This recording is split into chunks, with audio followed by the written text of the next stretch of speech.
On this week's episode of Circles Off, we're joined by a guest. He used to be a trader for a recreational sportsbook, and now he is a full-time bettor. He's going to take us inside the trading room. He once called me a moron as well. I'll ask him about that and a lot more. This week's Circles Off starts now. Come on, let's go! Welcome to Circles Off, episode number 121, right here, a part of the Hammer Betting Network. I am Rob Pizzola, joined by Johnny from BetStamp. Wow, we got an amazing guest for this week. Should be a great episode, especially if you're a fan and found out about the show from, the Twitterverse. Yep. Definitely going to be an interesting one. Number 21 here. For me, it's easy. So we got Coach Prime. Coach Prime Deion Sanders, you got to let that in. He's a hot topic right now. Yes. Who else you got for 21? Okay, so because I had him in fantasy football for so much of my youth, LaDainian Tomlinson. Okay. LT. Also Ezekiel Elliott. Yeah, well, not good anymore, but still a stud back in the day. I'm going to look up a Leafs player. James Van Boris Salming wore 21. Okay, I think this guy was 21, and Zach's going to go nuts if he knows this guy. But let me just confirm his number. Yup, 21. This was in the heart of the Leafs dog days when we were absolute trash.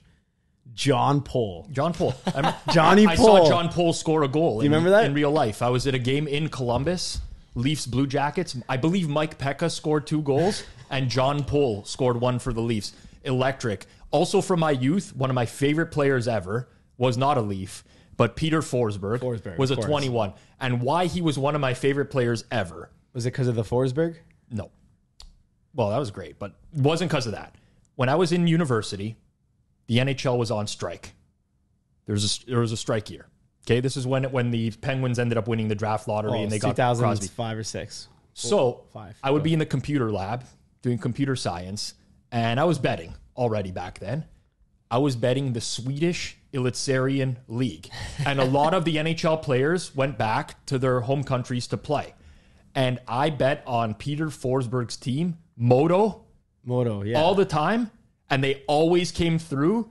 And listen, I definitely did not have an edge, right? Like thinking back, like it's so dumb. I'm like, yeah, I'm gonna bet Modo. They have Forsberg or whatever. I can remember the teams like Frölunda, whatever, like all the Swedish teams.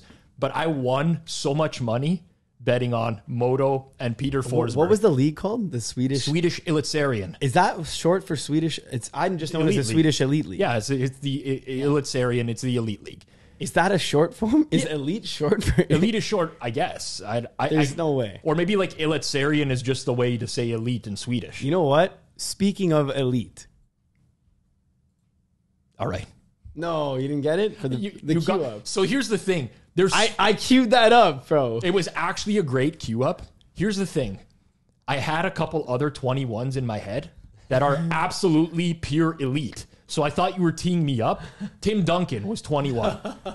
Timmy Duncan. By the way, when I was growing up playing basketball, more about me, by the way. Let's make this entire show about me. Tim Duncan, I tried to hit jumpers like he did for so long. Backboard. The backboard monster. Like that guy, just the little kiss off the glass or whatever. But when you're doing that on like your high school basketball gym, the backboards suck. And they just hit the backboard so hard, it's impossible. Tim Duncan, Roger Clemens, Sammy Sosa, all 21s. They grew up. Different era. They were elite, but also elite. Pinnacle Sportsbook. I appreciate you teeing me up on that. Trying to queue them up. They're the world's sharpest sportsbook, available to bettors in Ontario. Over the course of this next episode, you are going to find out why Pinnacle is an extremely valuable sportsbook to you. Listen to the entire thing. But I promise, at the end of the day, there's no BS with Pinnacle. Good limits. They treat everyone like the same type of bettor.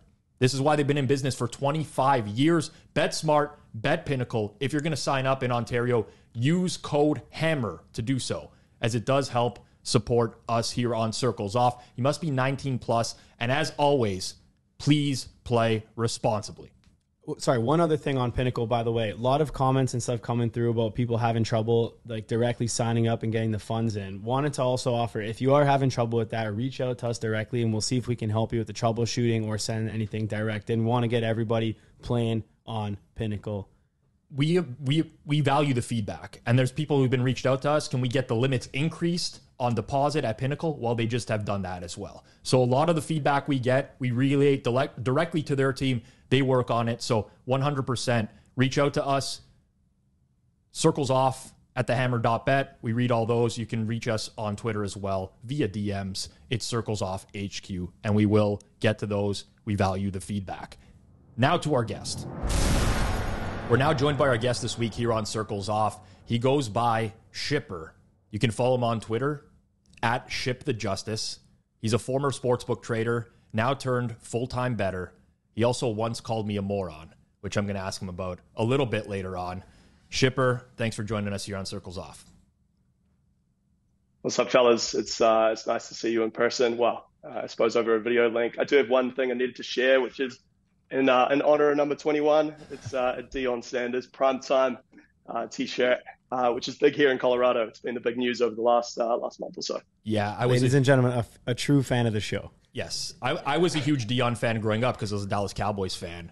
I probably still have some old Deion Sanders swag as well. That's a good shirt, too. That is a sick shirt. Coach Prime, man. Coach Prime.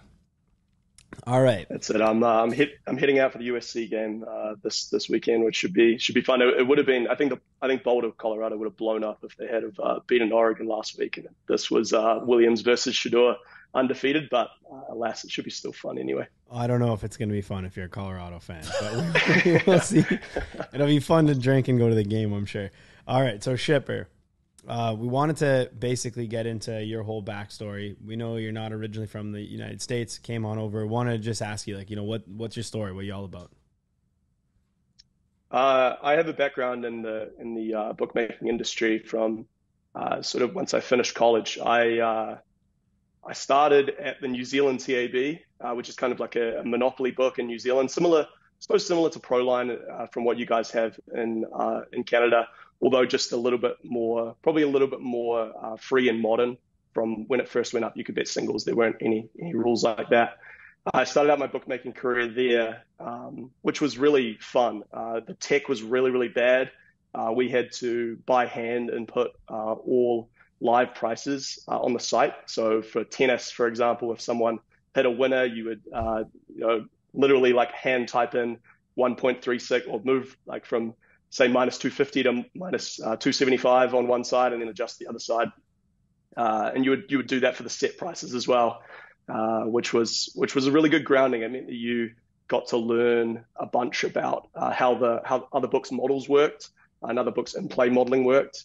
And then after that, I moved over to Australia and started working for PointsBet in Australia.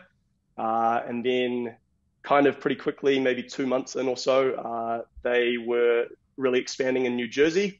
And without a ton of experienced traders over there, they sent me over to try and run the show a little bit at age 25, which was a fun experience being out in kind of the wild west of wild east, I suppose, with it being in New Jersey, but the wild west of sports betting when it was first coming online in America. So that was a fun challenge.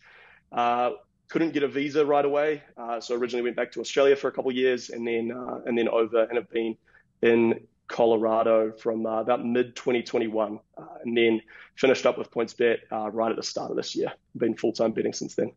So here on Circles Off, we've had bookmakers on in the past, but they've tend to gear towards the sharp bookmaking industry, whether that was Matthew Trenhale from Pinnacle or Chris Bennett from Circa. I think this is actually the first time that we've had someone who skews more towards the recreational bookmaking side of things. There's obviously going to be some listeners out there who are very familiar with how bookmaking works, how trading works in specific. But just for those that are watching this, what are the main differences between operating a trading team for a sharp sportsbook versus operating for a recreational sportsbook? Well, I think firstly, you need to describe the environment that the two operate in, and especially the tax environments the two operate in. So while this often is a moral judgment and a business judgment because of the ease of bookmaking, it is also sometimes a necessary one within the tax environments that are applied. The softer sportsbook, their goal is to take purely soft action. They want to take wagers from players who are going to lose in the long run. And this goes for all kind of softer books in the industry. Once they get whiff of you being a winning bettor, then they're trying to take that out of their book so that they are not losing money to those people in the ecosystem, and trying to maximize their profits just by having soft clients. In your experience working with the softer recreational sportsbook model, are the traders typically incentivized based off of like hold percentage, how much the company is earning? I'm just curious, and if you can speak to that. Typically speaking, I've talked to bookmakers in the past where just like salary only type of thing. Is there an extra incentivization to hold as much as possible, basically? No, no, not necessarily. I think people are just trying to do what is best for the company and what's kind of laid out by the directives. I suppose once you get up to the higher levels of trading, then often the trading managers may potentially have bonuses around hold percentage, but it's more around the entirety amount of money that they can hold. You often see the argument out there that if they just held a little less, they could take way more of a slice of the pie and they'll make way more money. If that was, these are billion-dollar companies. They are not doing things in a non-profit maximizing sense. They are certainly making optimal decisions in terms of trying to operate within their own environments and make the most amount of money possible. So you just limited guys out of the goodness of your own heart. No, not even a commission. I know, I'm just kidding. It's a good point. The morality of doing it, I don't think you would find anyone who works within the regulated industry, including the CEOs of these places, really, that they truly believe that this is like how the world should work. But obviously, the goal is to maximize the profits for your shareholders, right? That's the goal of any business. And so, working within those constraints, it's just the optimal way to go about things. So I got a couple follow-ups here. Number one, we're going to start light. You mentioned moving the odds, and it was decimal odds, like 1.83. How was that shift over? Like, does your mind still operate in decimal odds? Or are you full American odds now? I'm fine speaking both languages. I can speak English, the English, the Queen's English too, and do 4 to 7 and 5 to 11 and everything like that. Wow, as you well. can do the fractional as well. That's a skill. See, a man who could speak 3 languages. What do you think's the best odds set? Like American, decimal, or fractional? Decimal by far. It's not even close. You Canadians grew up with mostly decimal. Is that right? So anyone who bet on just ProLine did decimal, but if you had any other books, it was American. So, I personally grew up American odds only. I understand decimal, but it's not good to compare prices. It's only good for the stuff that you're going to lose on. For example, parlays. Great for the books. It's so easy, right? It's so easy. It's just like a simple multiplication. I do think that that's right. And that's why some people believe that Americans may potentially care more about price, because the move from, say, minus 155 to minus 160 is, it's a 2-cent decimal move, but it's a 5-cent move in American odds sense. So that is kind of like a theory as to why. And also then the straddle as well, like a 20-cent straddle between minus 150 and plus 130 is, you wouldn't see that in decimal odds because it's taking less juice than what a minus 110 to a minus 110 is. Of course. Okay, so that's the first question. Second, more just a statement for us here. We have had someone else on the podcast who was a trader at a rec book. Now, I'm not going to say who it was, but for everyone listening, go back through all the episodes. There's someone that is. It might have not been talked about publicly in the episode, but it's there. I'll just leave that tidbit out. I'm 100% sure we have one. So Zach and Rob don't even know who it is. That's don't say it. Everybody look through the episode, comment, and I don't even know if we'll be able to confirm it, but comment below. So Shipper, you hear oftentimes, you just mentioned it yourself. You say a lot of times people think, well, if you could just hold a little less and accept sharp action, you can make way more money. And there's a lot of people in the space who agree with this, whatever you want to call it, a theory potentially, right? So to back it up for the listeners, what a lot of people have referred to this analogy as, like Spanky, for example, is, you have a leaky bucket, but instead of actually patching up that hole, you just keep filtering out the water and like throwing it out, so that you eventually throw out all the people and still the leak is not actually fixed, right? Most people in the regulated space right now are not operating the sharp model, like the sponsor of the show, friend of the show, Pinnacle Sportsbook, who actually will not kick anybody out. Do you actually think, Shipper, that kicking somebody out is the most profitable term for the sportsbook? Do you think they're doing it suboptimally right now? Like, what are your thoughts on that, given you're a person who actually ran that? Yeah, I think it is the most optimal, almost undeniably. Because the key there is that you get the information for free most of the time by looking at the screen. Yeah, you don't get the perfect information. You don't have who placed the wager. Let's just say that somebody sharp places a wager at Circa Sports. They move the price. They like hit the screen, they move the price, right?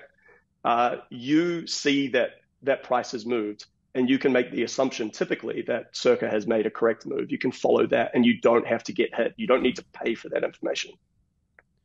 So do you think that if you were to actually limit, you would be able to have a sharper line, accept bigger bets, and then potentially beat people who are quote unquote sharp? So for example, people who might be wanting to bet 50K on MLB or an NHL side. Do you think that having the ability to book that and then having the best profiling, not necessarily for kicking people out, but just for actually profiling and having the sharpest number, can you then earn off not only the rec bettors, but the pseudo sharp bettors as well? I just don't think that pseudo sharp, that area is anywhere near as big as what people like Captain Jack and some others like to talk about. I just don't believe that there are people, for example, that might beat softer markets and then might donk it off into the sort of more major markets. But you can just configure your limits that way so that they can't really wager that much on the prop markets, and then they can bet a whole bunch on the stuff that you're pretty confident about. I want to follow up on that, the size of the semi-sharp market there, because I tend to agree with you in terms of I think people overvalue like how much of the pie that is right now. But I think personally, I'm seeing like a dynamic shift where I think that section of the pie is becoming larger and larger and larger. And I personally think that it's going to continue to grow as bettors become a little bit more educated over the next couple of years.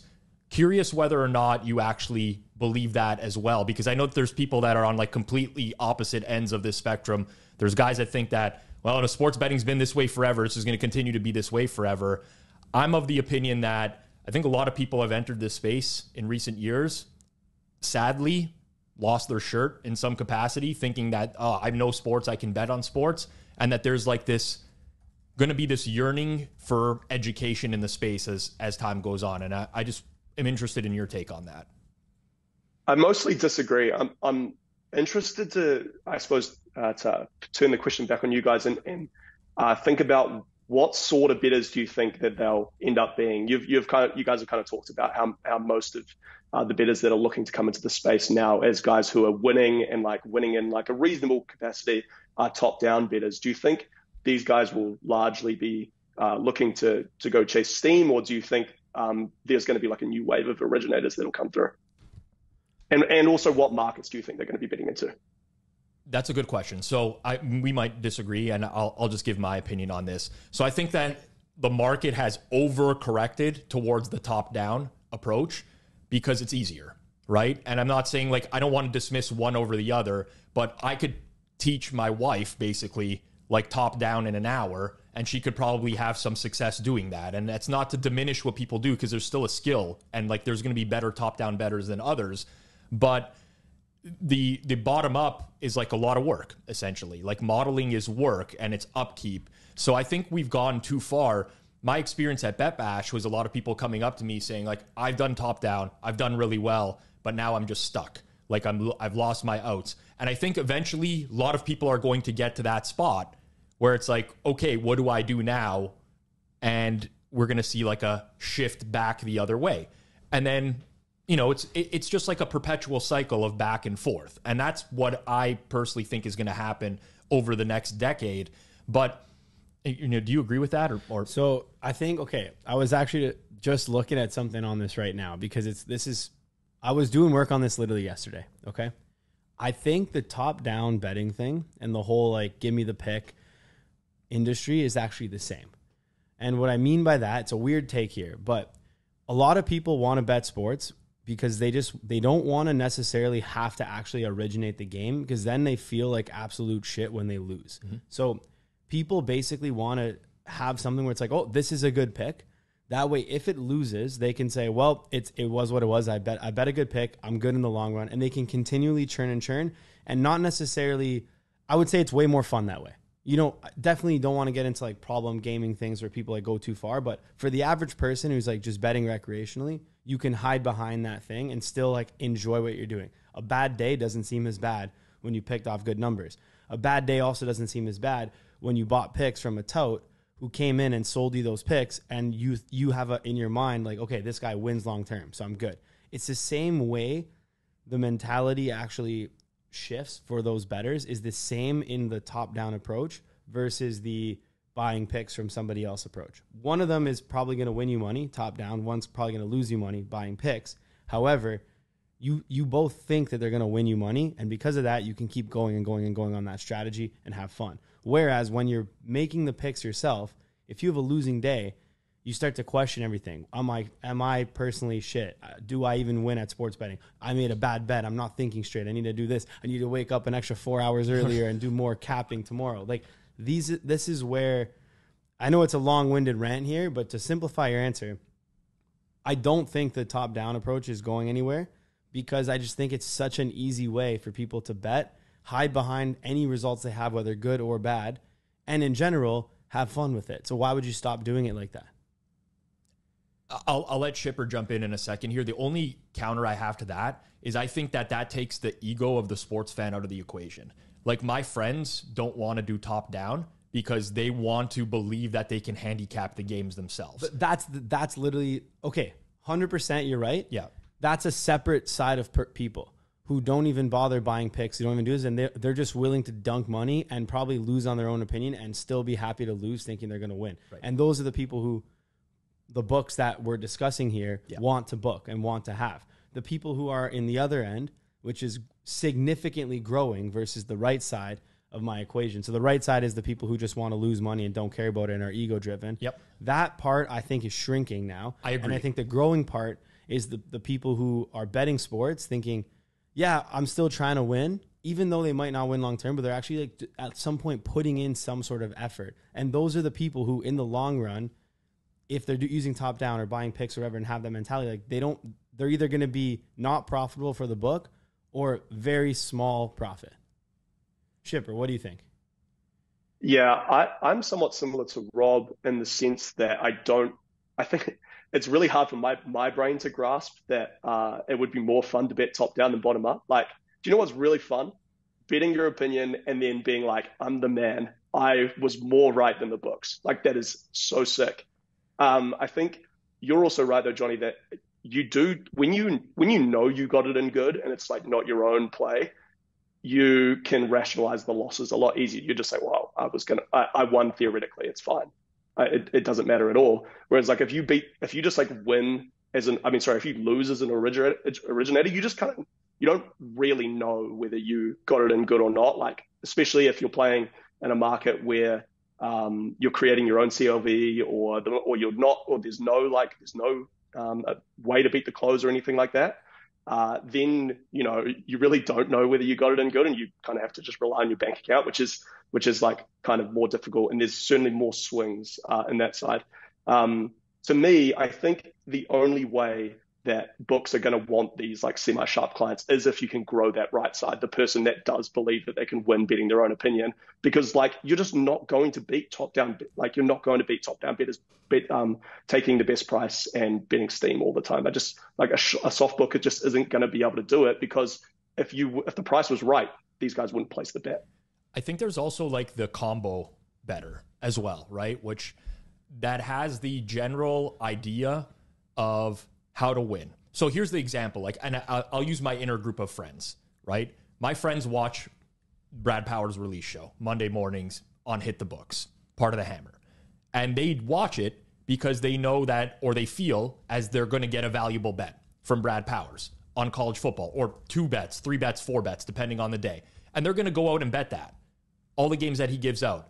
And while they're logged into their accounts, they're also going to bet like 5 of their own opinions for the week as well. So it's like they're cognizant enough to know that this guy is a good bettor. He's beating the close for the most part. He has a long-term track history of success. I want to tail this guy, but I still want to be able to bet my own stuff as well. And I actually think that that's like becoming more and more dominant in the space, if that makes sense. From what I'm seeing, personally, like, I don't even think that there's that many of those people amongst the younger generation. I do see a lot of that amongst like our ages, our three ages in the room right here. I see a lot of what Rob's saying. When we start going into the whole like TikTok betting now, it's either people who are making the content saying this shit slaps, this is gonna win, fire me up, Taylor Swift parlay, 22 yards, Travis Kelce. There's that bettor, or there's the bettor who's like, I'm tailing this guy to tail his picks. I haven't necessarily seen the originator guy who's just like this pick slaps guy going for the other side, and I haven't necessarily seen them overlap. But that's more amongst the younger generation now. Our age, I have seen that way more. Yeah, it's interesting. I mean, obviously what I consume is going to influence my perspective on things, right? I mean, I'm in my mid-30s. My social media of choice is Twitter. I see things differently than someone who's 21 years old who spends their time on TikTok and Instagram and stuff like that, which is why I'm very interested in Shipper's perspective here, because no one is better like suited to make that judgment on how the industry is evolving than someone who sees that action coming in regularly, right? And I don't know, like, have you noticed significant changes even over the course of a couple years of regulated sports betting in the US, or does the behavior seem like it's just the same as it was a few years ago? Oh yeah, absolutely, it's changed. First, I want to address like the mixed bettor, the guy who wins on some picks and doesn't win on other picks. If those picks are all kind of placed at a similar time, so if we're using the Brad Powers example, let's say it's Monday morning or whatever, and they're placing both, the wagers based on their own opinion that aren't going to win, and then the Brad Powers picks that are going to beat the close and win.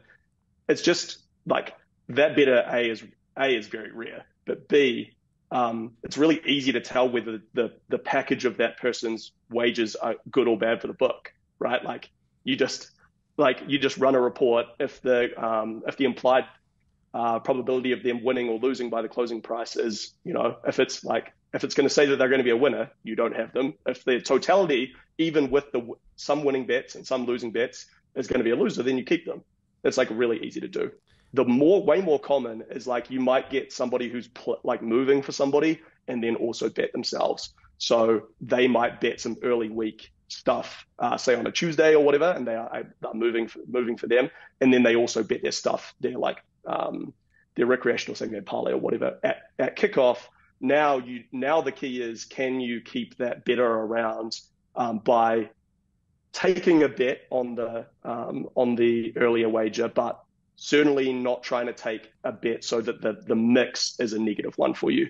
You want to take 80% of it to be a recreational wager and then 20% of it to be sharp stuff. That's absolutely fine. Like there's no problem with that, because it all just comes down to the calculation at the end. Like, is this person going to be profitable for the book or not? So let's get into that now, because I know we were gonna get into this. Is great information for anyone listening right now. You're not going to find this on other podcasts. Circles Off, #1 podcast, rate and review, 5 stars. Smash, absolutely obliterate that like button. We didn't get enough likes last episode because we didn't actually say it, but actually right now, take 2 seconds, smash a like. It elevates our content on YouTube. Other people can find it, and I think this is going to be very valuable information for people. Okay, so Shipper, this is the question then. You mentioned running reports. You've seen the back end. You've managed the back end. Hell, you've limited multiple players, probably including myself, Rob, Zach, everyone here. If you've been limited, it might have been at the hands of the shipper, all right? And you shipping the justice. But what goes into limiting a player? What are the main factors that the book looks at? You mentioned running a report. How does it work? Let's go. Well, one of the things I tried to it's hard to say too much here. I tried to build my brain to be the report, basically. Okay, what do I see of the people that are profitable bettors, and how can I catch these bettors? The easiest one is if you beat the close. That's the simplest thing. That is just so black and white. Say you bet something minus 2.5, that closes minus 3.5. You have the implied probability of what the 2.5 is at kickoff, and then you multiply that by the stake, and that just gives you an EV on that person's bet. You aggregate all of those wagers together, and then it's just going to spit out a number and then a percentage of an ROI, an expected ROI on all that person's wagers. The thing is that bet mix and bet patterns, it converges to their long run average for most people so quickly. So you can catch somebody in literally like one bet some of the time. Like a really good example, actually, the first funnel that you'll hit is a promotional funnel. So let's say that you have a book where it's a 5K risk-free wager. Hopefully Ohio doesn't catch me and fine me for saying risk-free or riskless. The optimal way to use that wager is to bet it on an underdog, right? And a lot of people have spoken about this. And it's correct. It's what the educators should say. If you place a wager on a risk-free bet and it's, say, on a plus 500 shot, you need to be able to lose that risk-free wager most of the time to get the benefit of it. So if you just see that you have a $5,000 risk-free bet, the first person comes in, they bet a $5,000 wager at plus 500. That, like, what proportion of people who do that go on to be profitable bettors for you? Very few, very, very few. And it just sticks out like a sore thumb. And so that person is straight away got a monitor on them. So you're saying even people just optimally using the bonuses? 100%, yeah. And then if that loses, then they use their free bet. So the second one would be, then they use their free bet on a long shot. Again, bang, perfect. What proportion of them nailing it twice in a row? What proportion of those go on to become long-term losers? Almost zero, like practically zero. So trying like that, that's just a way to get yourself binned straight away. And making it through that first promotional funnel, then you start getting to future funnels after that. It's funny that you mentioned dropping the real knowledge here. Yeah, we're dropping the real knowledge on circles. Well, because there's an EV calc that can happen on both sides, right? There's an EV calc that happens on the book side where it's like, okay, what's the EV on this person using their free bet this way, and from a consumer perspective, you can calculate the same thing, right? It's like, well, what if I actually just donk away this free bet in like the least optimal way possible? Yes, I'm losing EV on that actual free bet, but the likelihood that this account is going to last X amount of time, you can come up with like a rough EV of making a bad free bet. What if somebody doesn't accept the bonus? Yeah, it's a really interesting one. You see it at both tails. Like you see, like it's like the midwit meme kind of. The midwits in the middle, they are the people who maximize the bonus. It's interesting. Like if I had to just pull numbers out of the top of my head, if it's like this person is going to be limited in the future, probably 90% of them use the bonus optimally. The next like 8% or 9% use the bonus almost optimally, so they bet $4,999 or like $5,500, so that they don't exactly fill promotional terms, but they still like maximize their, or like go close to maximizing their EV by doing it. And then like 1% or 2% of people just like don't use the free bet in an optimal way. Well, what about if they just don't take the free bet? They opt out of the bonus. Then is that suspicious or no? Well, that's the thing. Like that's where it's midwit. They either suck or they are amazing, like are really a really good bettor. And so that can be a way, especially if you can pair that with looking stupid in the next few bets, now that's when you're really starting to get somewhere. It's funny that you mentioned that. And this is actually all very fascinating in terms of, and by the way, this is like one opinion. I should just point that out there. Obviously, Shipper has expertise in this space. Doesn't mean every sports book is going to do things. This is just through his experience, what he's speaking to right now. But you mentioned right away closing line value, right? In terms of the easy way to spot a winning bettor versus a losing bettor. And sometimes you can do it within a few bets. What about if a player is getting good closing line value on parlays? So basically taking all these individual bets And rather than playing them as straights, which would make it very obvious that all these are beating the line, throwing them into like 5 and 6 game parlays, is that a type of strategy that might potentially get someone under the radar? I've spoken to several people in the space. I should use my English properly. I've spoken to several people in the space, and they all have different mixed opinions on whether this works for them or not. Curious how a trader views the parlay wager relative to straight bets. It's going to depend. It's going to show up in the CLV calculation, and it's going to show up right at the top, right? Like, what's the most CLV you can get on a straight? Let's say 10%, right? And let's say that you get 5% CLV wagers all parlayed together. I'm not 100% sure what that would be, like what that would math out to be, but it's going to be really high, and it's going to be a lot more than 10%. So they're going to show up right at the top, because you might run a report and it's just going to be sorted by X ROI. And the top person is just going to be some ridiculous outlier where they might have got either one crazy wager where the starting quarterback got ruled out or whatever, or there's going to be a parlay of a bunch of things together. So the trader is going to see it, but whether they go in and are actually going to get rid of you kind of depends on how deeply they're going to look into it. I wouldn't do it under an account named Rob Pizzola, that's for sure. I may do it off an account not named Rob Pizzola. Then you may get away with it. The other thing I just wanted to kind of like leave as a disclaimer, as you kind of talked about how this is my experience. This is also, in fact, probably mostly my experience as a bettor more than it is PointsBet specific for all of these things. Interesting. So we talked a little bit about kind of limiting based on the CLV. Now, not for anything, but the book's limiting based on CLV. The bettors are winning based on CLV. Is this not a major point forward in the CLV debate that this actually matters and is the truest indicator of if you're going to win? Shipper? Well, I just think anybody who is a non-CLV truther, they're just obviously very stupid, right? That like there's not even really any point paying attention. I like it.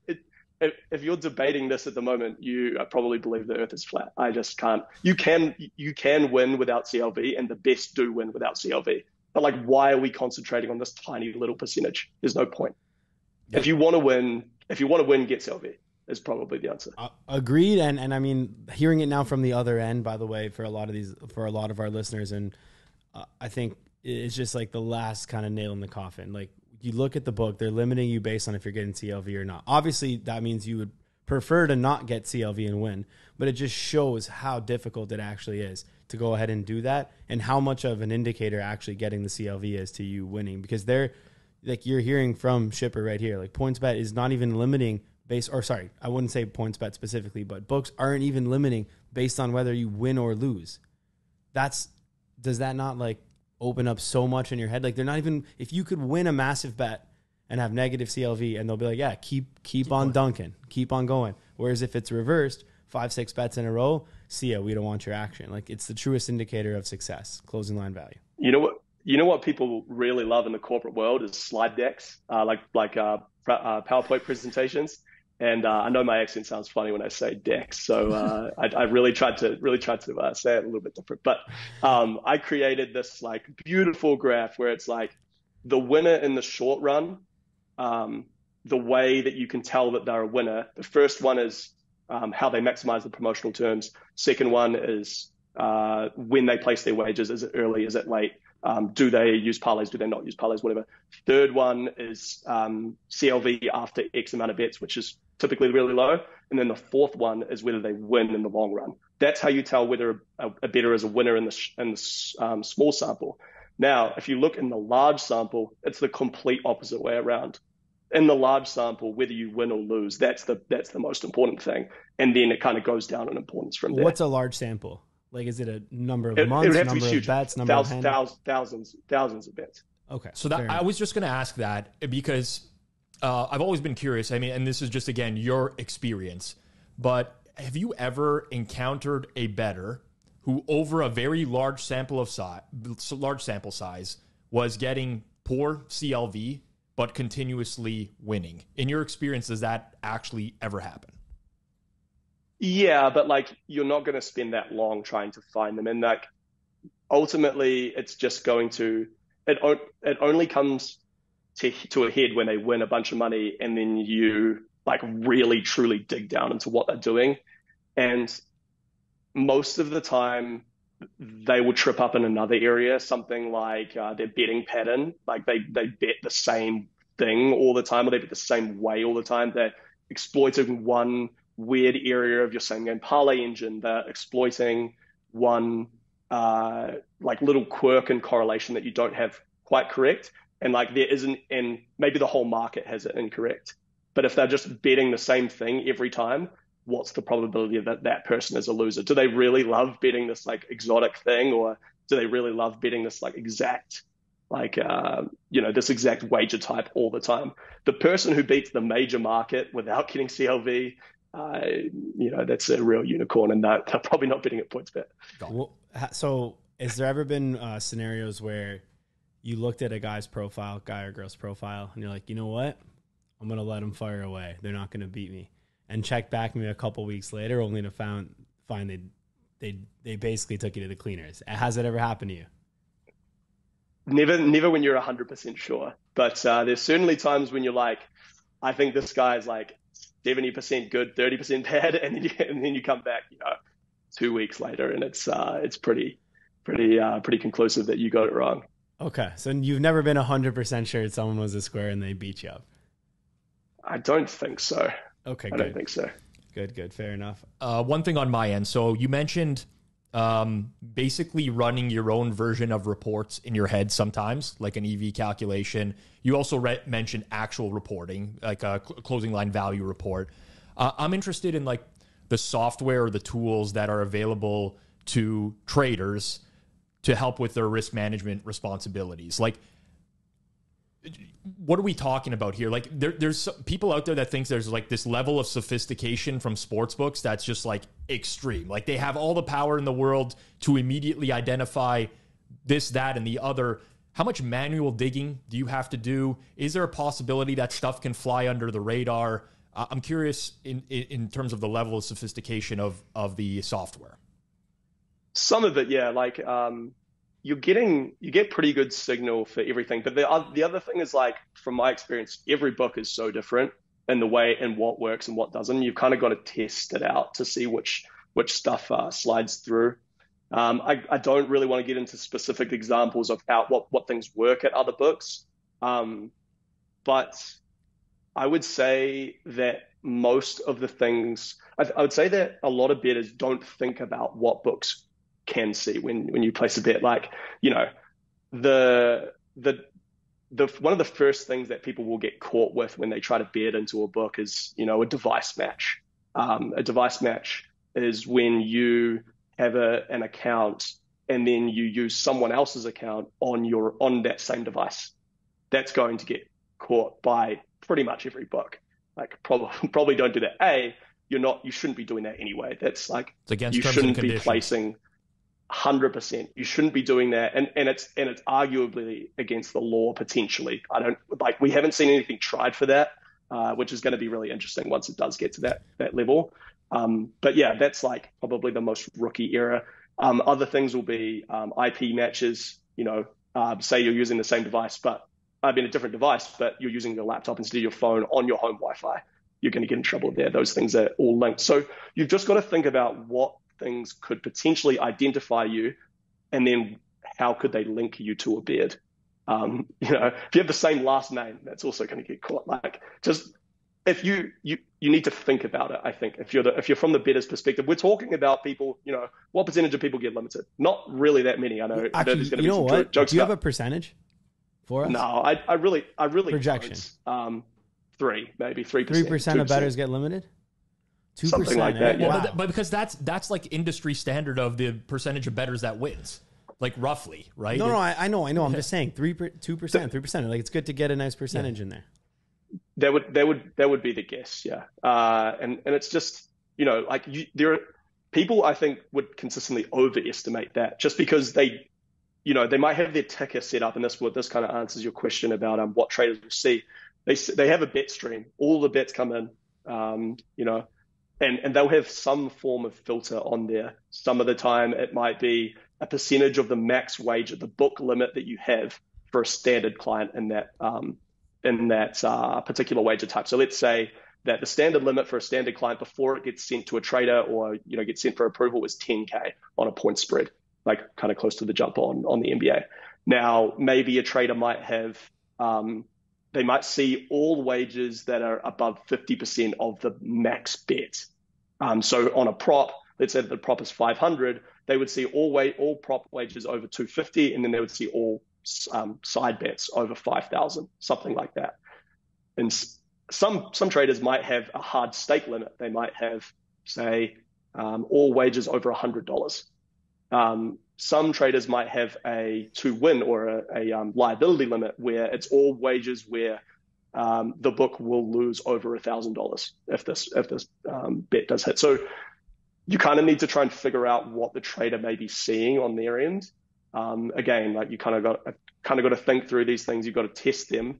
But the point that I wanted to get to around inflating the number of accounts that get limited is you don't see those $1, those 50-cent same game parlays. They just don't hit your ticker, and so you just kind of like you're always gonna pay too much attention to like the bigger and the sharper wagers. I swear we will move on from this topic at some point very shortly here, but one last thing that I'm curious about is how much of the limiting or profiling of players happens in real time relative to after the fact. Because nowadays you have obviously like big services like Right Angle Sports, right? I'm just assuming that a trader would have some access to real-time wagers that are coming in one by one. A release comes out from a big service or something, and just the screen starts lighting up with all these wagers. It would seem pretty easy that the trader could just then click that account and be like, limit. Like how much of that actually happens versus it just being like a CLV report at the end of the day? Yeah, most of them are getting caught by a CLV report. And the other thing is like, you've got to think about the size of the book. The smaller the book, the more manual or like the easier it is for a trader to spot your stuff. If you are betting at a book that doesn't have a ton of action or that has a really low market share, then anything that you do is going to see greater attention than if you are betting at DraftKings or FanDuel where they're taking tons of wagers. That's so I would, like at a guess, it's probably something like, 5% of people who are, no, far less than that. 1% of people who are getting limited are getting done in real time. To talk about the example though, it is really easy. It sticks out like a sore thumb when you tail Right Angle Sports. Just for the audience out there, I do want to preach this one more time. We've talked a lot about limiting and, doing things to prevent your accounts from getting limited and so on and so forth. One spot in Ontario where that will not happen to you no matter what is Pinnacle Sportsbook. They offer the same limits to every single person. No matter what you bet, you're going to be able to bet the same as your friends. Me and Johnny got the same bet limits, and we don't have to... Rob might have more bet limits, actually. Possibly. I'm kidding. We're just joking. We don't have to worry about that. We just do not have to worry about that altogether. So if you're in Ontario and you do want to sign up for Pinnacle Sportsbook, do so using code HAMMER, as it does help support the show. In the same vein, Shipper, but like a little bit different, curious what your thoughts are on responsible gaming, and more specifically, whether or not limiting winning bettors is a direct contradiction of all of this responsible gaming push and these campaigns that are coming from sportsbooks right now. Yeah, I think books do take responsible gaming seriously. You get trained on responsible gaming when you're a trader, and that's happened at every stop I've been to. If you spot it, although people may think that traders at these regulated sports books are vile and immoral, they are human. They feel an obligation to report any responsible gaming issues. It then goes outside the trader's hands and is dealt with by internal responsible gaming teams. Now, the difficulty is that often these irresponsible gamers are very profitable for the books, and so there are limiting winning bettors is kind of like antithetical to responsible gaming in a sense, because Like, what's like can potentially be irresponsible is losing a lot of money. Yeah. Winning a lot of money is never going to be irresponsible, right? Or maybe, but winning a lot of money sustainably is almost never going to be irresponsible. So it's hard. Like when you kick out those bettors, you're certainly not doing so for responsible gaming reasons. And one of the issues that is probably going to come onshore in the States and in Canada in the near future, and we're seeing in the UK, is books having to deal with responsible gaming issues and then using that as a tool to kick out winning sports bettors. Things like source of funds checks and kind of limiting people by placing large wages based off of how much they have in terms of income and all that sort of stuff. Like that will like when if a book is able to apply that and they're the arbiter of doing so, and there's and the commission isn't, or the gaming commission or the regulator isn't doing a good enough job of policing it, then that will disproportionately affect winning bettors.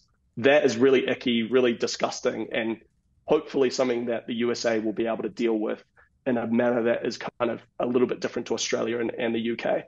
Yeah, what's extremely hypocritical, I think, from my perspective, is listen, I'm glad sportsbooks run responsible gaming campaigns. Like I said, I've told my story in the past before, but I grew up and I lost a lot of money betting on sports, and I wish that there was like a little bit more education out there at the time that I was growing up. So I do applaud them for that, but it seems extremely hypocritical to say, like, we care about responsible gaming, bet within your limits, but guess what? We don't want any winners. Like, we're only taking your action if we know that you're going to lose in the long run. Like, to me, there's a clear divide between those two, like, campaigns, essentially, right? Or one campaign and then the behind the scenes, we don't want to take any winning action whatsoever. I just...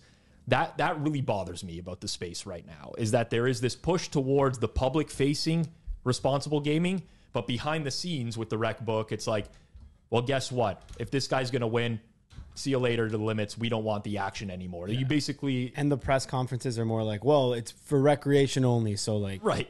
For recreation, it's for losers only, is basically what the translation of that is. And that's where I have an issue with like the outward facing responsible gaming campaigns now, because I just think that it's all fluff, like it's all PR. It's just trying to put it's lipstick on a pig type of situation.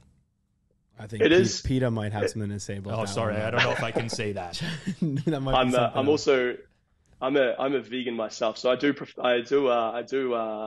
enjoy that you guys have stopped talking about killing two birds with one stone. Very, very, very good. Feed two birds with one scone, as PETA would like you to say. I wonder if lipstick on a pig is actually one of them.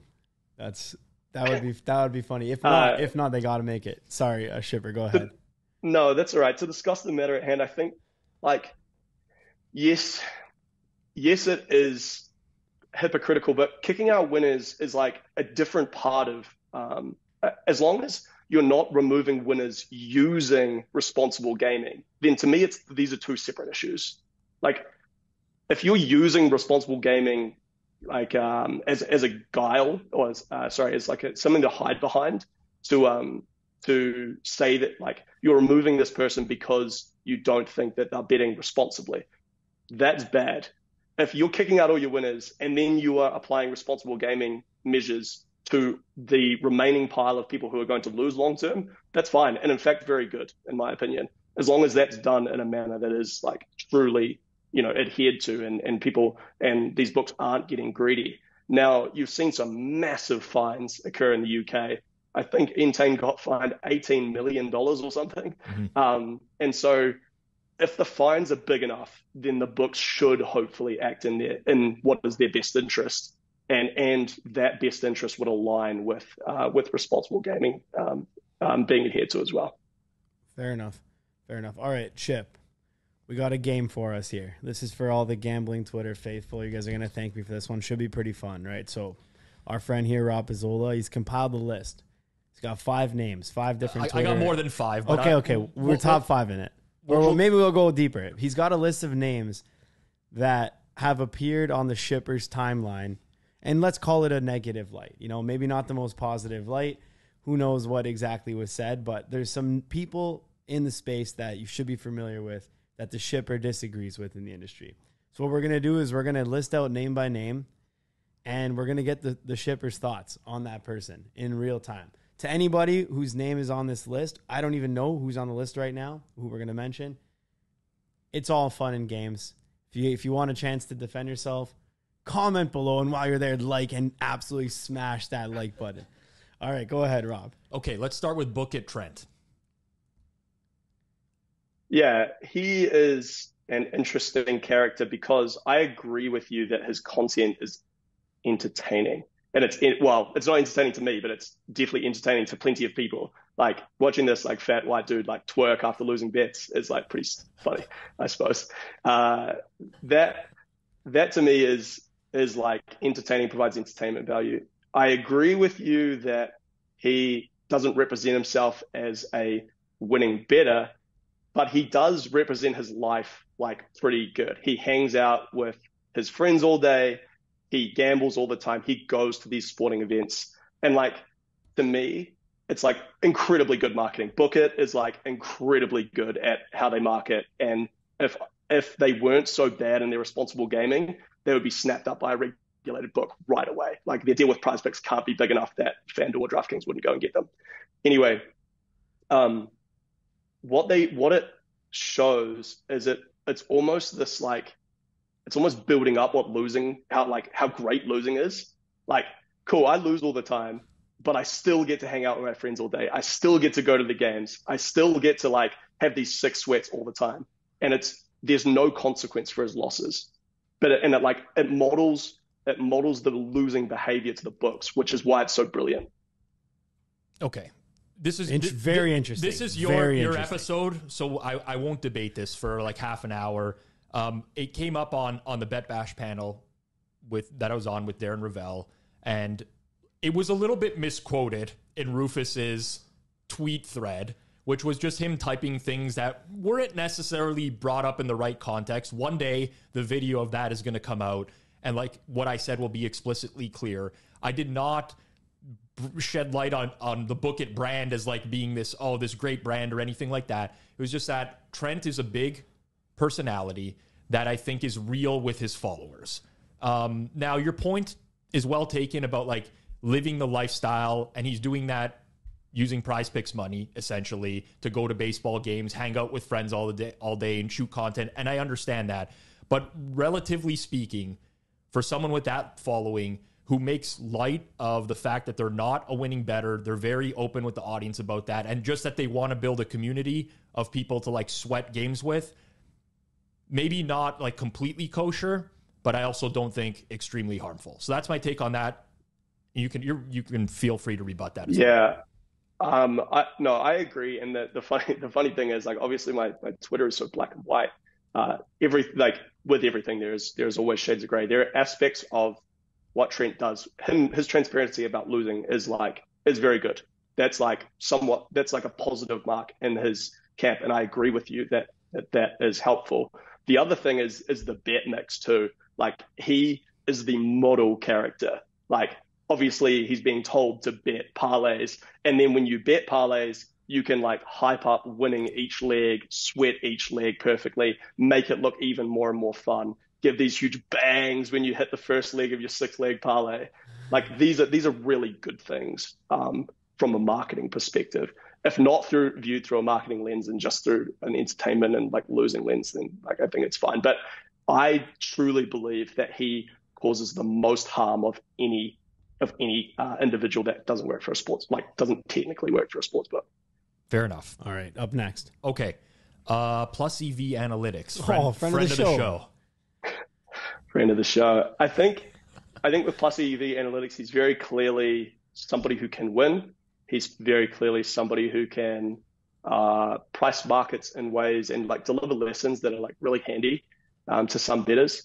It's just like really difficult to square that away with not trying to like maximize his edge a little bit and just like tweeting out about these things. Like, just I suppose it's kind of difficult because I'm making a moral judgment on someone else's behalf about like just be quiet and like bet these things rather than having to like educate people. The other thing is that I think perimeter uncertainty and talking about a lot of dealing with like variance is helpful on some things, but like and I think he focuses on areas of getting a better price or like having a better price than what or having a better fare than what market is, without actually focusing on like the interesting stuff, which is like having, instead of like understanding the variance of a player, understand whether that player is actually good or not, or whether that team's actually good or not.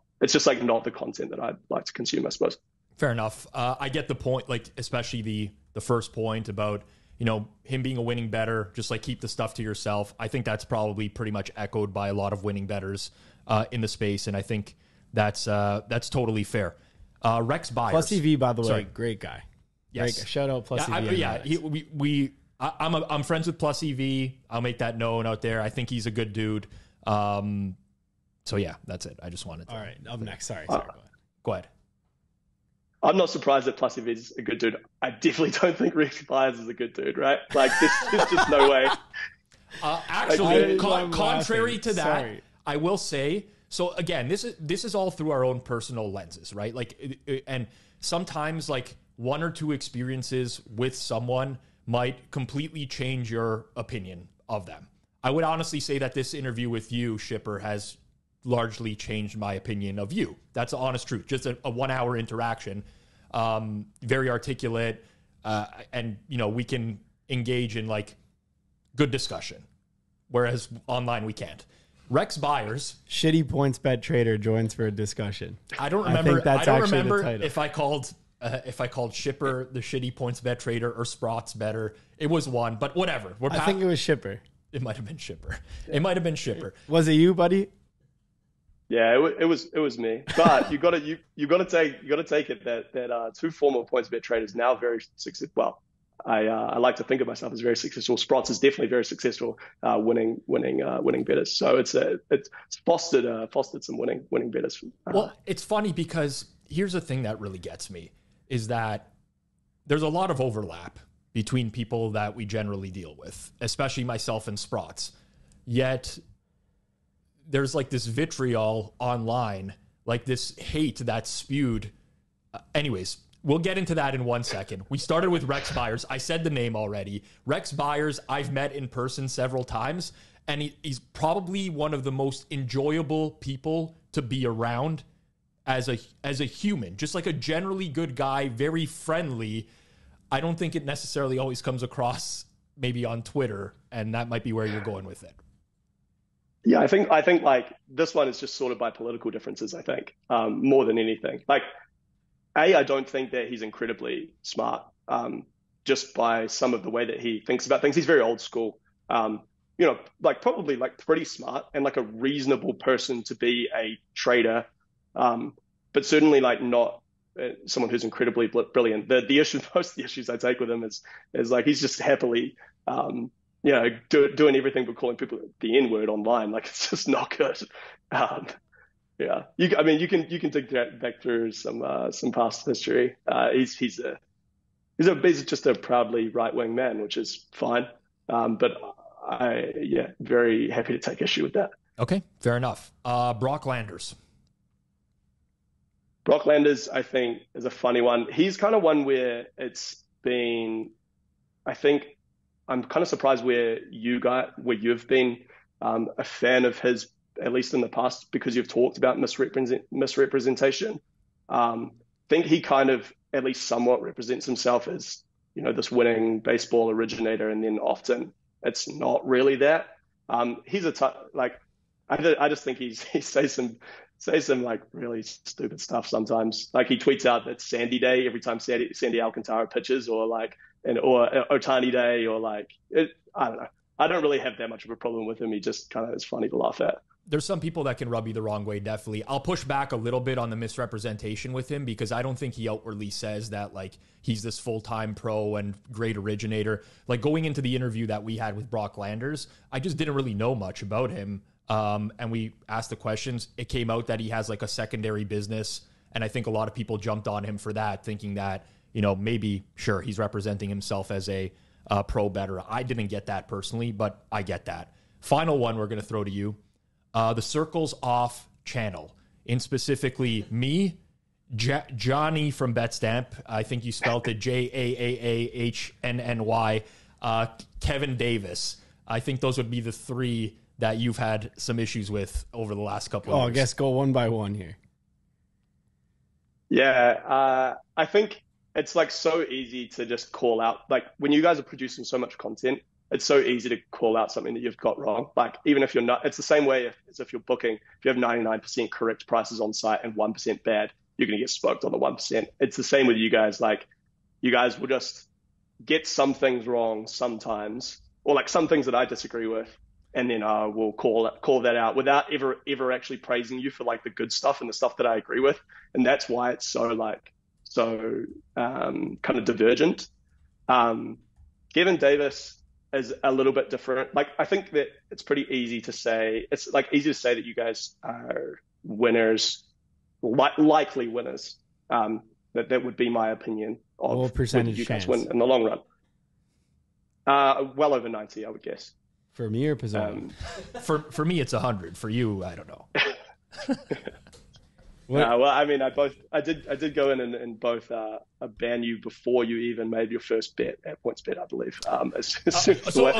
Wait. Stop right there. I have to discuss this. We were at... No, I can't say that. We can't say this. Wait, is it mine or yours? I'm going to say mine only. I'll say this. I can't play at PointsBet. Never once placed a bet. I'm banned. There were some notes on my account. I don't know who wrote the notes. I don't know. I'm not going to disclose what those notes said, but all I know is that Shipper has confirmed that it was him. Okay. I will also say that I won't give the specifics because I don't want to get anyone with this brand in trouble or anything like that. But I have seen a note on my PointsBet account. Now that I know that it's come from you, it's actually incredibly disappointing. I take back all the good things that I said. I wasn't even looking to bet a lot on that account. I maybe deposited like $5,000 or something like that. Like it was a small amount. Doesn't matter. Are you going to lose? Like, are you going to lose or are you going to win? And what does it look like? What does it look like as well, selling up the chain? Like if you do win, like the only question was like, is it worth keeping you around to foster, some benefit, positive media coverage or something like that? True story. Exactly. This is a true story. So I ended up winning, I don't know, roughly $4,000 on that account. And I did that on like $50 bets, if not smaller. Mm-hmm. I just kept clicking. It kept telling, by the way, that software, I don't want to get into like a whole problem, but like I couldn't place a $50 bet, but I could place $49.99. Don't even get me started on how annoying that was. But I did it out of pure spite. You understand that? Like there are sports books who limit me, like Canby books. I'm limited to way less than that, like $8. And I will, first of all, refer everything to Trader out of spite because I want somebody to have to click like, no, don't take this. Just like a second out of their day. But I will play on that account more just to take a little bit of money. Yeah, absolutely. But like, is a $50 bet on? So we talked about taking sharp action previously. Is taking $50 from Rob Pizzola actually a good move? Like, pay $2 in EV to move the price? Probably pretty good. Like, wow, it's if we could, that's the cheapest we can get you to continue to play. Like, that's probably pretty good. He's basically a trader for PointsBet now. Yeah, exactly. And $50, like, at least a little while ago, PointsBet used to take at least $50 on every prop and $250 on every side in total, which, like, yeah, that's not very much. But hey, it was bigger than what some of the Canby books and everyone else did. So, like, we actually did find some value when we could take it at that low of a level. Like there was actually a bit of value in taking those bets. You talked about. I'm the idiot now, by the way. Today, I thought I was doing you guys a disservice. Dude, you were working for PointsBet for $2 a click. They paid me $4,000 and they made like $50,000 off of it just by moving the. You consulted for them for 6 months for $4,000. Sons of bitches. Exactly. I used to. One funny thing about sending things to Trader, I used to put 50-cent bets through to a place called Crown Bet in Australia, and they like turn my account off and put me in the naughty corner for 6 hours every time I do it. Just get so annoyed and just send 50 cent, and then have to reject it over and over again because I was everything was sent to Trader. So yeah, I too enjoy the spiteful wages. All right, Shippers, this has been an incredible episode so far. A lot of value, I think. We wanted to then shift now and talk a little bit about the betting side as opposed to, the sportsbook side. You're now betting full time, presumably doing really well, and wanted to kind of get your thoughts on something that's really timely. NFL, biggest market right now. What are you betting on in NFL? How are you getting an edge? What can we give out that's providing even more value and fun for everyone listening here? I will preface that I don't focus really at all on the NFL. There is some markets that I do play in that I kind of want to keep quiet. What I would like to talk about, though, is like how to attack it. I think if you are coming from a recreational background or a background where you follow the NFL like intensely and ways that you can win, I wanted to talk about. We kind of talked about how sportsbooks are pretty greedy. They're kicking out winners. They are letting losers wager a whole bunch of money. They have ways that they want you to place wagers. Now, same game parlay is obviously the golden goose for everybody, right? Like that's how sportsbooks have begun to fatten up their profits. Obviously, don't go in and just like donk away your money in same game parlays. You can win in same game parlays though, like almost without a doubt, if you truly understand how the correlations work of these things. Now, if you think, for example, that Tyreek Hill has, or is he going to have the same correlation as just a Julian Edelman, for example, in terms of his receptions to receiving yards and the way that the SGP engine is dealing with that. Things like, and then also understanding some game script stuff where a team with a really strong passing offense, this is probably more NCAA football, but let's take Colorado, Deion Sanders, as we said, number 21, episode 21. They have an extremely strong passing offense and an extremely bad run offense. So when they are in the lead, what does the pricing engine say about their run pass distribution? Now it's going to be like, and does that reflect reality? Now, you can just hone in on these specific teams, and you're a super fan. You know everything about these teams and this sport and the players. Now you can start to think, okay, how does my team differ in the games and when game states are in specific states versus what the entirety of the NFL does? And is the same game parlay engine or is the pricing engine offering a blanket price for everything? This is actually some of the best advice that's ever been given out on this channel before, because essentially it's attacking the markets that the sportsbook wants you to bet into, but understanding the limitations on the algorithm within that market and looking for essentially a way to exploit that. It's similar to an episode we talked about in the past with live betting algorithms before, and exactly how a live betting algorithm might work for an NFL game and how it might not take into account certain things. But the tendencies, I think, are extremely important. And that's someone that even like a recreational bettor can easily filter through stats, look at game scripts in the past, see that a team that potentially is up 4 touchdowns might not behave the exact same way as another team who's up 4 touchdowns. You talked about this for years, Derrick Henry and the Tennessee Titans and how they would lean on the run, Johnny. This is one of the first conversations we ever had in terms of like second half betting when the Titans had a lead and how they were just basically going to feed them the ball 90% of the time in those second halves. So very, very good. These are angles you can advice. get, if you actually watch the games too. And a lot of people do enjoy watching the games. That's where you're going to get like these little tidbits. Exactly. And this thing is not only something that's going to stop you from getting limited, it's also really fun. Like, it's really fun to like know that Derrick Henry's average yards per carry is not affected so much by having 8 men in the box versus 7 men in the box. Like he is like defense agnostic. So we wouldn't expect his yards per carry to come down as much in the second half, even when the other team knows that they're running. Things like this is like, this to me is how the recreational NFL bettor should be looking to attack these markets. It's just so much more interesting, I think, to me than trying to get ahead of a line move or bet some top down stuff.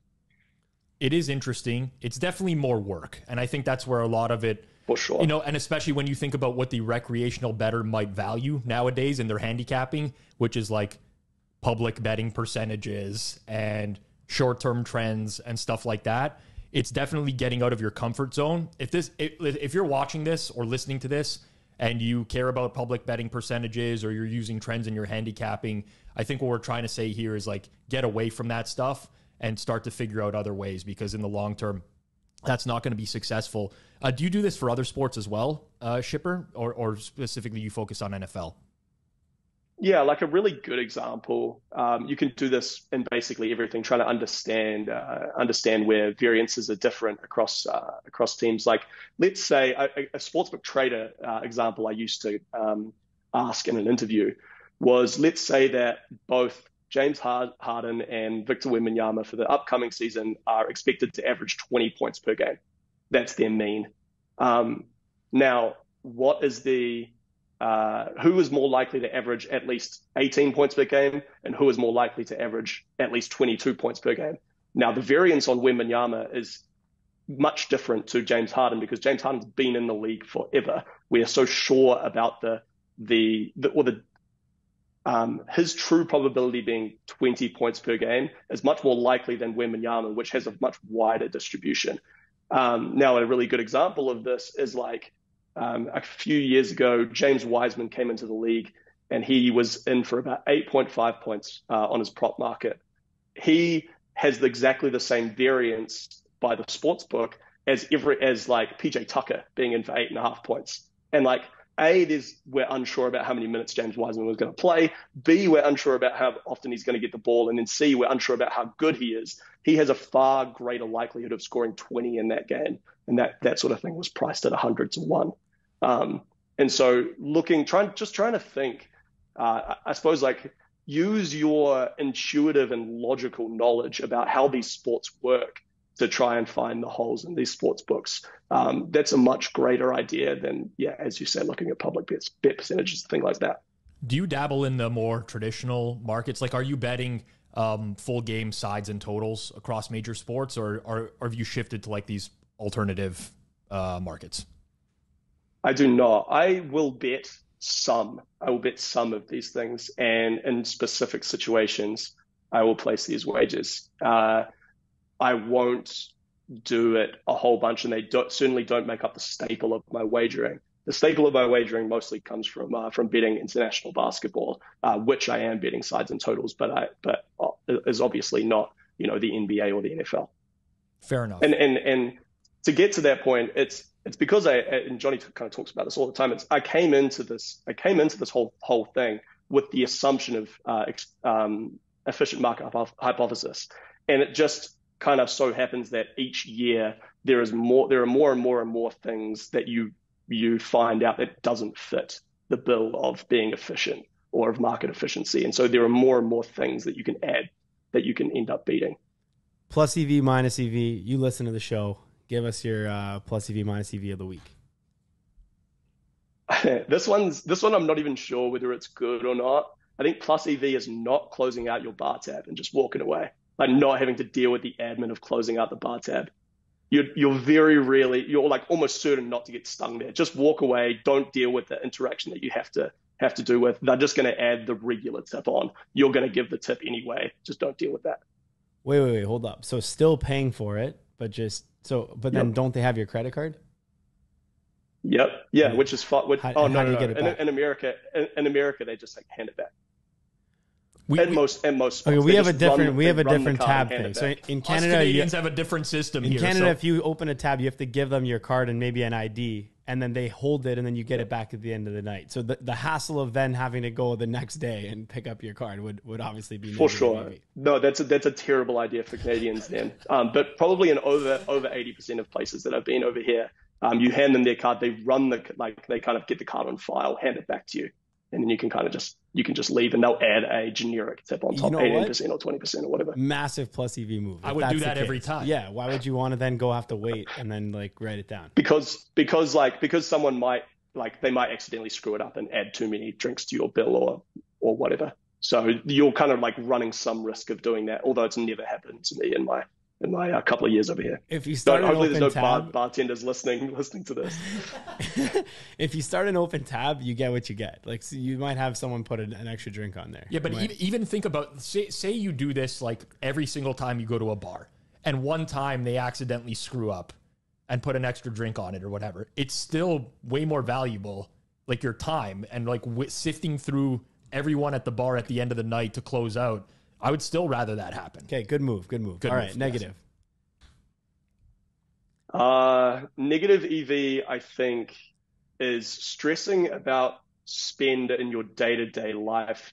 Like if it's on, well, it's hard because this is kind of just the plus EV flipped around. You guys always talk about this, but like worrying about going to Whole Foods instead of like somewhere where it's a little bit cheaper for the groceries. Like it's almost impossible to spend too much money if you just go and get groceries all the time, because the amount of takeout meals that it takes to like overcome that edge. And if you are like really annoyed with like your rotten onion that you have in the fridge or something, like you just have like slightly higher quality vegetables or whatever. Like if you spend more money on the produce and stuff itself, you're more likely to cook, and then you save yourself money in the long run. Okay. Again, though, that's just a plus EV flipped on its head. It's okay. So. That's it's what the same thing. It's a dumb segment. We just continue rolling with it anyways because it's entertaining. I agree with the not stressing over money, although it does seem pretty high society to say that, because there are people who are like, I need to save the 100 a week on stuff and get the loyalty points and go and actually like do all that stuff. And I will say this to add to this point. I used to be a guy who was like, oh, let me like get the hacks at the grocery stores. This is when I was significantly younger. I also worked for a company that, preached that in the marketing, but I would like do loyalty point offer combined with this, go here, make sure I got all these offers. And then like I'd do it. And then I'd end up saving so much on my groceries, and I'd be like, I got 12 bags of shrimp for like $7 each. Like I'm a stud. And I'd literally like just be so fired up about it. And I realize now, okay, obviously I don't do that anymore. I haven't used a loyalty card in like 4 years, 5 years. But at the same time, those principles that helped me, that the principles and skills I learned in that are so transferable to everyday life. So when you're like, oh, don't stress over that, like going and grinding it out, the principle of that, to combining that with the regular life where it's more important, where now I could do that in business, and maybe instead of saving $6, I could save 6,000. Yep. Now it's somewhat significant. Isn't that crazy? I don't think it's crazy. Absolutely. I think like I used to always rip on, I have ripped on people worrying about taking best price. And you guys are obviously all about taking best price. I certainly used to when I was coming up in the industry. You need those like foundational things so that you aren't just some bozo who's just like donking it off on the worst price all the time, right? You need to choose to take the worst price for another reason. You take the worst price because it keeps your accounts alive. Like it's like the next evolution. You should always think about getting the best price on your groceries, on your fuel, on a sports bet at the start. From that point, you can then make a decision to deviate away from that path based on values that you already hold. It's an interesting point you bring up. A lot of times, I think a lot of the criticism we get from you, specifically, maybe people you associate with, you are looking for a podcast or, YouTube video or whatever that is at your educational level in the sports betting space, which is extremely high. Like you want to tune in and hear stuff like compelling conversation. Our audience is very, very mixed, like extremely mixed. In fact, 75% of our audience now comes through organic YouTube. So people that are just searching for sports betting content on YouTube, guess who's not doing that? Sharp bettors, right? So we have like an onus here to try to reach all of that audience. I'm not going to say dumb it down because that's not what it is. But when we preach best price, you're absolutely right. There's going to be instances where you don't necessarily want to get the best price. And that could be for a variety of reasons. But for the vast majority of people, that's applicable. And they should be doing that until they reach the level of understanding why they shouldn't be doing that. And hopefully at some point, we do get to a level of audience that everyone's extremely sophisticated and we can just have those conversations. but it's an inherent challenge for us. And I did want to put that out there Yeah. because that's No, for sure. I agree. And it's like I suppose the problem with that I have with it, and that's kind of where this podcast will be, hopefully, of quite a bit of value, is like following that path is like really good at the start. But the problem is they just follow the Pied Piper off the cliff, and the cliff is taking them straight one-way ticket to Bandville. PointsBet banned, DraftKings banned, FanDuel banned. And so like then you don't really know where to scale from there, I suppose. That's kind of like that's the inherent challenge that you guys have to have is catering to the masses, and then also upskilling them from there. Although I suppose the answer to that is like once they get to that level, hopefully you would think that these people have some critical thinking that they can begin to make their journey forward.